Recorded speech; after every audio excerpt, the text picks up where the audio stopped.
Tasha Williams was a hardworking single mom who loved her 6-year-old son, Jamal, more than anything in the world. Every day, she did her best to take care of him while also working long hours as an assistant at a big law firm. The job wasn't easy, but she needed the money to pay for their apartment, food, and everything else Jamal needed. One morning, as Tasha was getting ready for work, her phone rang. It was Ms. Linda, the nice lady who usually watched Jamal while Tasha was at the office. "I'm so sorry, Tasha," Ms. Linda said in a worried voice. I'm sick and can't watch Jamal today.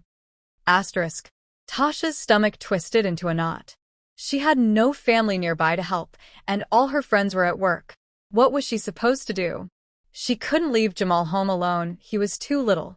She couldn't skip work either. Her boss, Mr. Reynolds, was strict and didn't like excuses. After thinking hard, Tasha made a decision. "Come on, Jamal," she said, forcing a smile. You're going to work with me today. Jamal's eyes lit up. Really? I get to see your office? Yes, but you have to be super quiet, okay? Tasha said, packing his favorite coloring books and snacks. No running, no loud talking. Just sit still and draw. Can you do that for me? I promise, Mommy. Jamal said, nodding seriously. At the office, Tasha found a quiet corner in the break room for Jamal. She set him up with his crayons and a juice box, then hurried to her desk, hoping no one would notice. For a while, everything was fine. Jamal was coloring quietly, and Tasha kept checking on him between tasks. But then, just before lunch, Mr. Reynolds walked into the break room. He was a tall man with a sharp suit and a frown that never seemed to go away. When he saw Jamal sitting there, his face turned red. What is this? He snapped, looking from Jamal to Tasha. Who is this child? Tasha's hands shook as she stood up. Mr. Reynolds, I'm so sorry. My babysitter canceled last minute, and I had no one else to This is a law firm, not a playground. Mr. Reynolds interrupted, his voice cold. You can't just bring your kid to work. This is completely unprofessional. Please, sir, Tasha begged, her voice trembling. It's just for today. He's not causing any trouble. I'll make sure it never happens again. Mr. Reynolds didn't even hesitate. No. You're fired. Clean out your desk and leave. Tasha felt like the floor had disappeared beneath her. Fired? Just like that? How would she pay rent? How would she buy groceries? What would she tell Jamal? Jamal, who had been listening quietly, looked up with big, scared eyes. Mommy? Are we in trouble?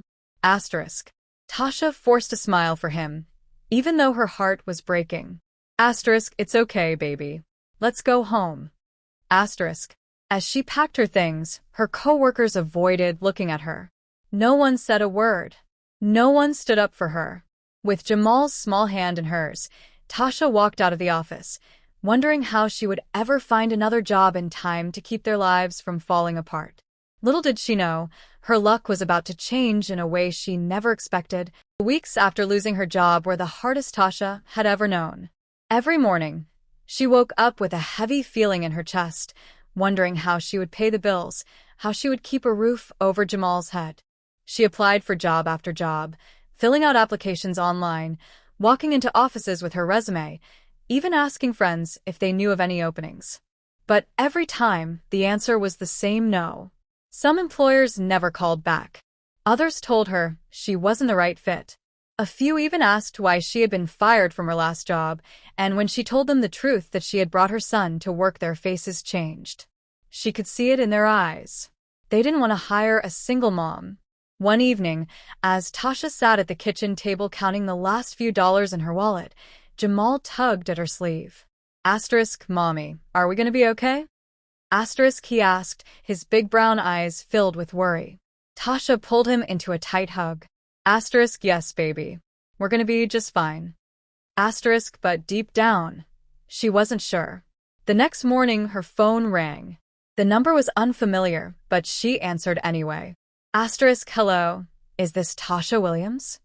Asterisk, a friendly voice asked.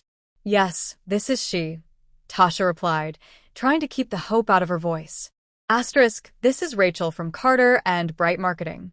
We received your application and would love to invite you in for an interview. Asterisk. Tasha's heart leaped. Asterisk, really? When? Asterisk. Asterisk, how about tomorrow at 10 a.m.? Asterisk. Asterisk, I'll be there. Asterisk, Tasha said quickly. When she hung up, she let out a deep breath. This was her chance. She had to make it count. The next day, Tasha dressed carefully in her best blazer and slacks, the ones she usually saved for important meetings. She dropped Jamal off at a neighbor's house, Miss Pat, who had agreed to watch him for a few hours, and headed to the address Rachel had given her. Carter and Bright Marketing wasn't in a big, fancy office building like her old job. It was in a smaller, modern space with bright colors on the walls and a cozy waiting area. The moment Tasha walked in, she noticed something different. There were kids in the office. A little girl was coloring at a small table near the reception desk, and a boy about Jamal's age was playing quietly with blocks. Tasha blinked in surprise. She had never seen children in a workplace before. Asterisk, Tasha Williams? Asterisk, a woman at the front desk smiled. Asterisk, Vanessa is ready for you. Right this way. Asterisk. Tasha followed her down a short hallway to an office with a glass door. Inside, a woman with smooth dark skin and a sharp black suit sat behind a desk, typing on her computer. When she looked up, her face broke into a warm smile. Asterisk, Tasha. Come in, have a seat. Asterisk, she said, standing to shake Tasha's hand. Tasha sat down, her nerves buzzing. Vanessa Carter had a powerful presence, the kind of woman who seemed like she could command a room just by walking into it. So, tell me about yourself, Vanessa said, leaning back in her chair. Tasha took a deep breath. She had practiced this answer 100 times, but now, looking into Vanessa's kind but knowing eyes, she wondered if she should tell the truth. Most interviews, she had tried to avoid mentioning why she lost her last job. But something about Vanessa made her feel like she could be honest. Well, Tasha began. Asterisk, I was an administrative assistant at a law firm for 3 years. I was good at my job, always on time, never missed a deadline. But, asterisk, she hesitated. Asterisk, a few weeks ago, my babysitter canceled last minute, and I didn't have anyone else to watch my son. So I brought him to work with me. Asterisk. Vanessa's expression didn't change, so Tasha kept going. Asterisk, my boss saw him and fired me on the spot. Said it was unprofessional. Since then, I've been looking for work, but, asterisk, she trailed off, not wanting to sound like she was complaining. Vanessa tilted her head. Asterisk, you brought your child to work? Asterisk. Tasha braced herself. This was the moment where most interviewers would frown, make a note on their pad, and end the meeting early. But Vanessa didn't do that.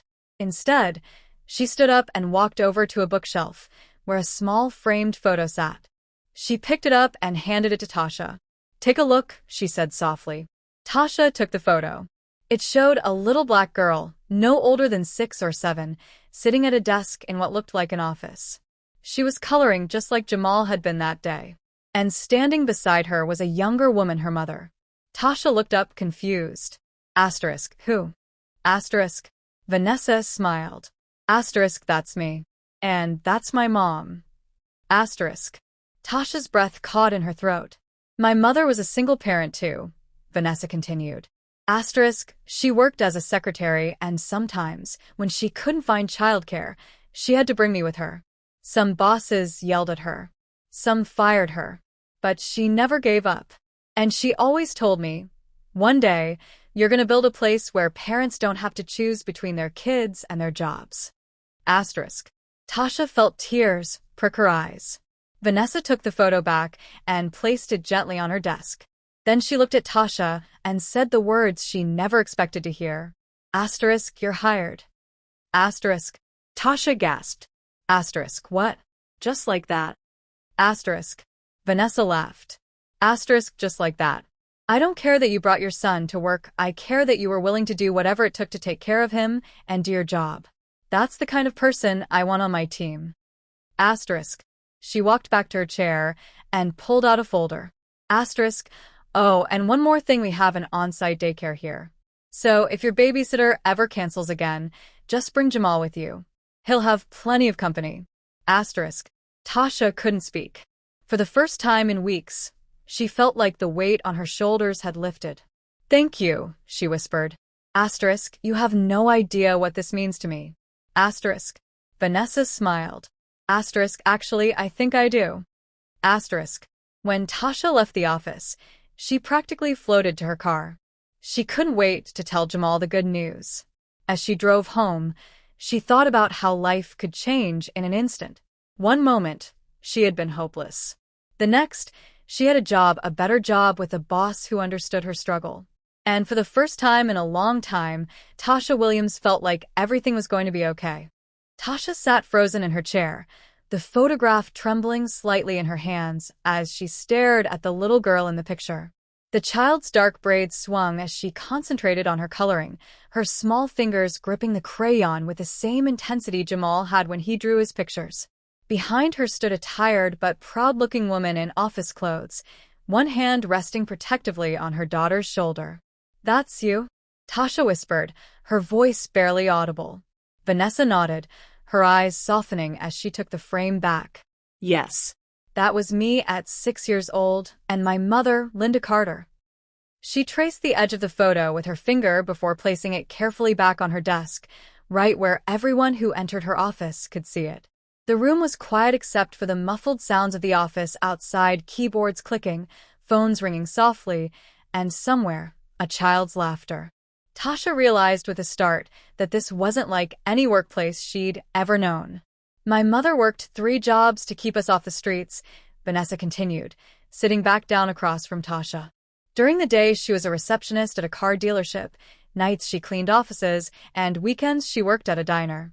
But sometimes there was nobody to watch me. Tasha felt her throat tighten. She knew this story. She was living this story. Vanessa's voice grew stronger as she continued. One winter, our usual babysitter moved away. Mom couldn't afford the fancy daycares, so she started bringing me to work with her. At first, her boss pretended not to notice. Then one day he walked in and saw me sitting behind the front desk doing my homework. Tasha's hands clenched in her lap. She didn't need to ask what happened next. They fired her on the spot, Vanessa said, her jaw tightening for just a moment before relaxing again. No warning. No second chance. Just take your kid and get out. We lived in a homeless shelter for 2 months after that. Tasha gasped before she could stop herself. Jamal's face flashed in her mind, his trusting eyes, his small hand in hers, as they'd walked out of Mr. Reynolds' office for the last time.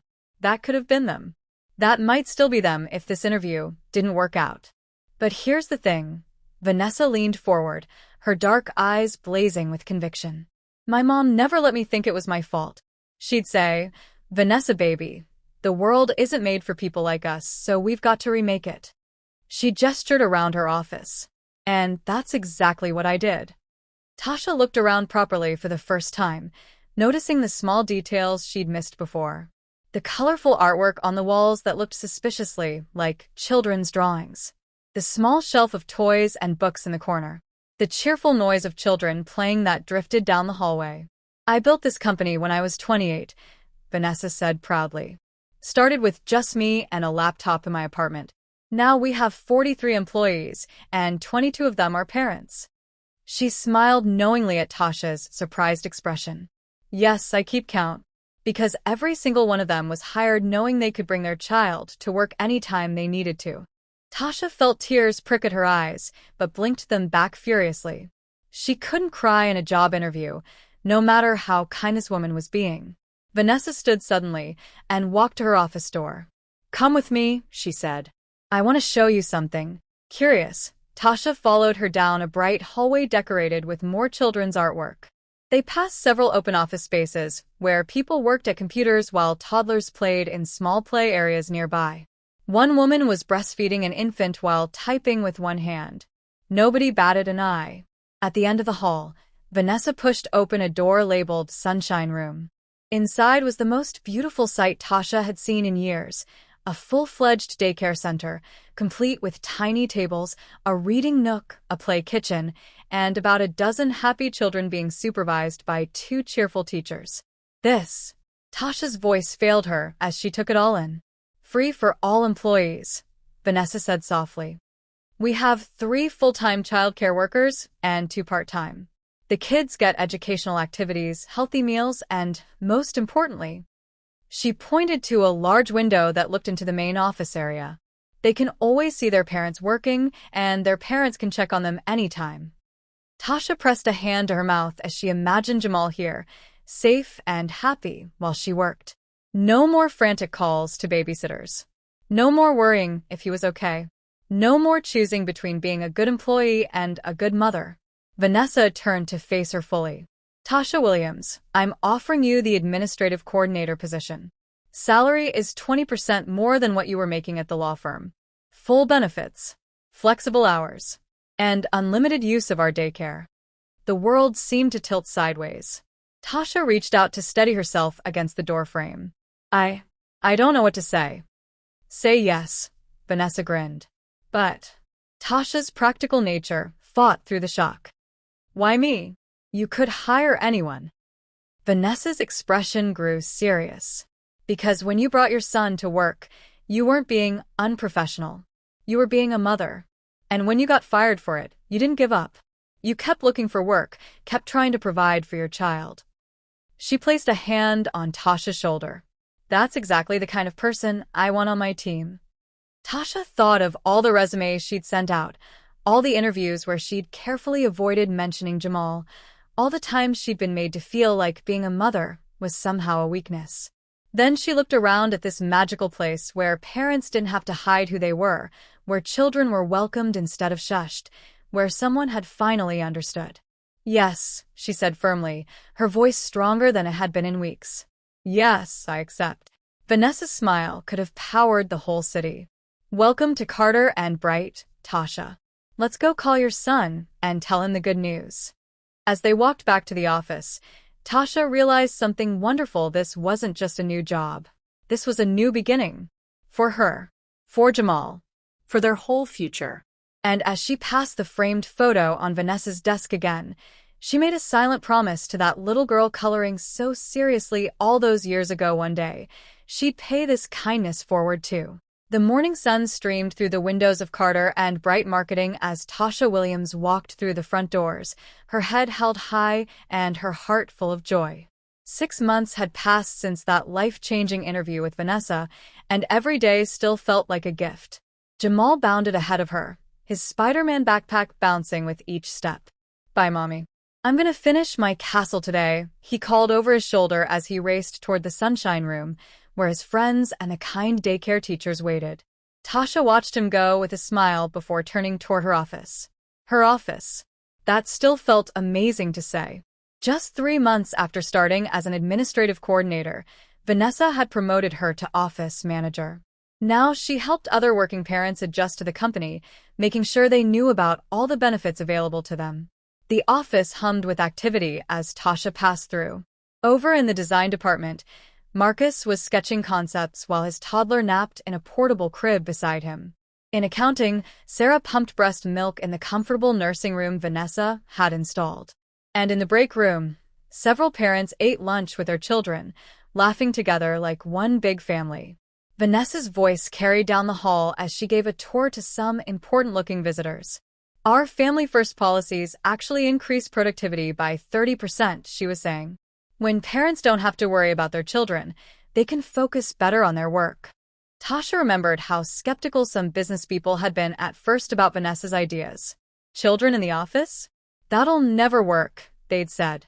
But the numbers didn't lie. Carter and Bright was more successful than ever, with employees who stayed longer and worked harder because they felt valued.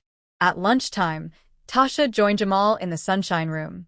He proudly showed her the block castle he'd built, complete with a dragon, a green teddy bear, guarding the gates. Ms. Vanessa says I'm the best castle builder in the whole company, Jamal announced, beaming. Tasha hugged him tight. I bet you are, sweetheart. Just then, Vanessa popped her head in. There's someone here to meet you both, she said mysteriously. In the lobby stood a reporter from a major business magazine, her photographer snapping pictures of the cheerful workspace. We're doing a story on innovative workplace policies, the reporter explained. And everyone keeps telling us Carter and Bright is leading the way.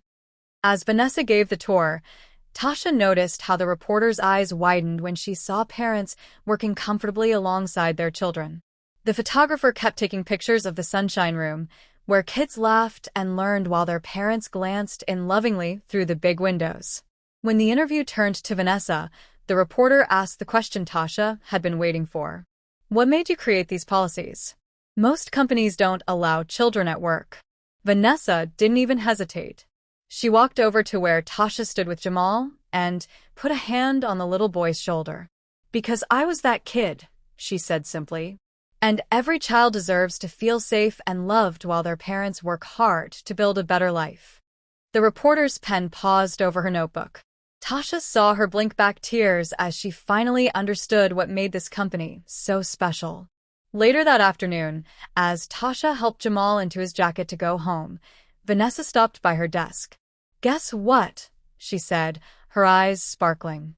3 of those visitors today were from big corporations who want to implement our policies. Can you imagine? Parents everywhere might soon have the same opportunities we've created here.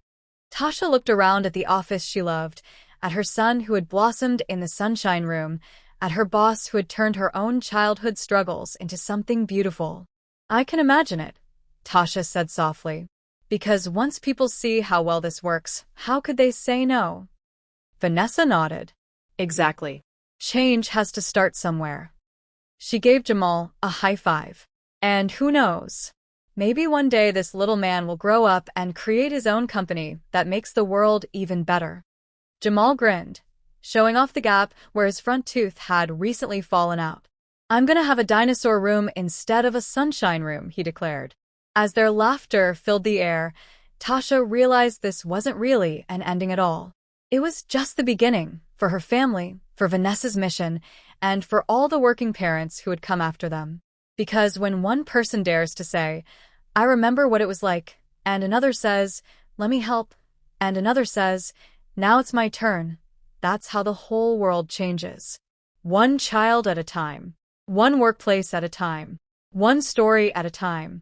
The end.